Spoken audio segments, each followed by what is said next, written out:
مسجد کی فضیلت، مسجد میں نماز کی فضیلت یقیناً بہت زیادہ ہے. وہ پھر ایک مستقل ٹاپک ہے، موضوع ہے، اس پہ بات کی جا سکتی ہے. اور ہر مسجد کی اپنی فضیلت. بالکل صحیح.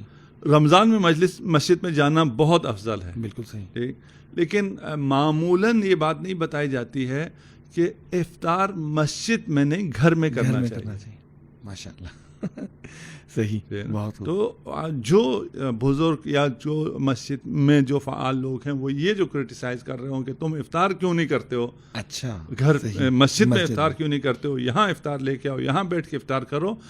اسلام کی جو قوانین ہیں یا آداب ہیں وہ یہ ہے کہ وہ افطار گھر پہ کرے، اپنے اہل و عیال کے ساتھ کرے، اپنی فیملی کے ساتھ کرے، اور وہ جو برکت اور رحمت کے لمحات ہیں اس کو اپنے گھر میں نازل کرے. کیا کہنی، بجائے اس کے کہ اس کی فیملی الگ گھر میں پڑی ہوئی ہے، وہ الگ مسجد میں جا کے افطار کر رہا ہے. مسجد میں جانے کی فضیلت کا انکار میں نہیں کر رہا ہوں. درست. اور رمضان میں مسجد میں جانے کا انکار نہیں کر رہا ہوں. رمضان میں نماز مسجد میں پڑھنے کا انکار نہیں، میں صرف افطار کی بات کر رہا ہوں. یہ بات میرے لیے بھی نہیں ہے. یعنی اسلام فیملی ویلیوز کو بھی اور اس خاص لمحے کے لیے، اس خاص لمحے کو کہتا ہے کہ اپنے گھر والوں کے ساتھ رہو.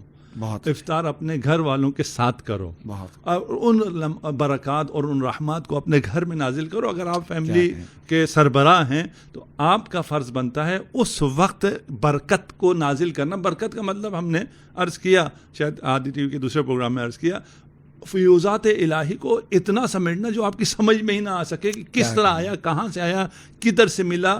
اور ان سب کو بچوں کے سامنے بیٹھ کے، رمضان بچوں کے لیے صرف پکوڑے نہ ہوں. بالکل صحیح ہے نا. ان رحمتوں کو کون ایکسپلین کرے گا، کون بتائے گا، کون ان کی طرف متوجہ کرے گا؟ کھانے کے اس دعا کی قبولیت کے لمحات میں آپ نہیں ہیں. تو معاشرے کا جو ایک اہم ادارہ یعنی فیملی جو انسٹیٹیوشن ہے تربیت کا، وہ مس نہ ہو جائے کہیں، وہ نہ بچوں کے. سحری کے موقع پر 2-3 دعائیں کر لے.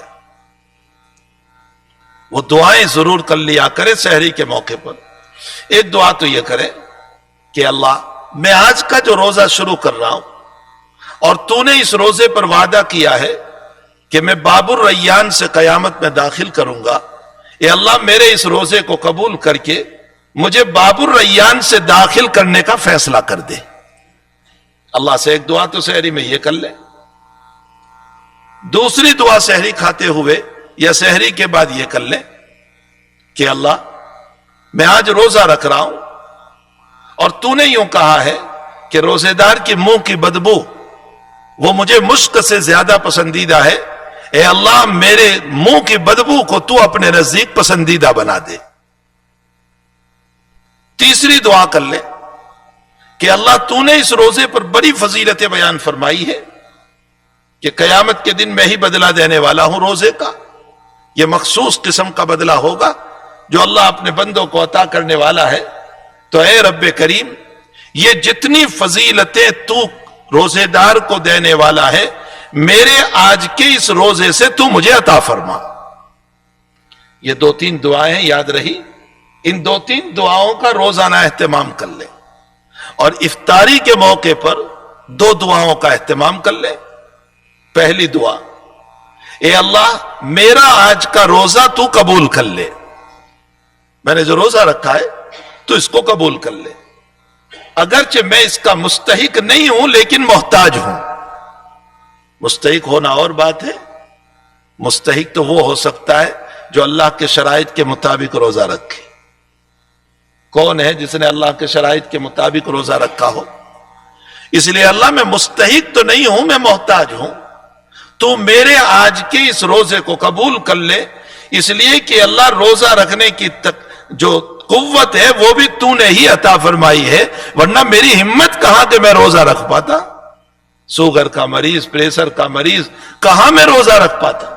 تیری ہی ہمت پر میں نے روزہ رکھا ہے. اے اللہ میں تیرا شکر گزار ہوں کہ تو نے مجھ کو ہمت عطا فرمائی. اب تو اس کو قبول بھی فرما لے.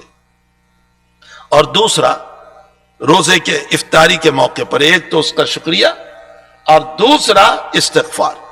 اے اللہ تو مجھے معاف کر دے، آج کے روزے میں مجھ سے جو قصور ہو گئے ہو تو اس پر میری پکڑ نہ کرنا. تو سحری کے موقع پر 3 دعاؤں کا اہتمام کر لے. اور افطاری کے موقع پر جہاں ہم اور دعائیں پڑھتے ہیں وہاں ان دونوں دعاؤں کا ایک تو اللہ کی تعریف، اللہ کی حمد، اور دوسرا استغفار، ان دونوں کا اہتمام کر لیں، اور اہتمام کرتے ہوئے ہم اپنے روزے کو پورا کریں، پھر دیکھیں کہ ہماری دعائیں کیسے حق تعالی جل شانہ قبول فرماتے ہیں۔ اللہ کرے کہ ہمارا روزہ واقعتاً روزہ بن جائے۔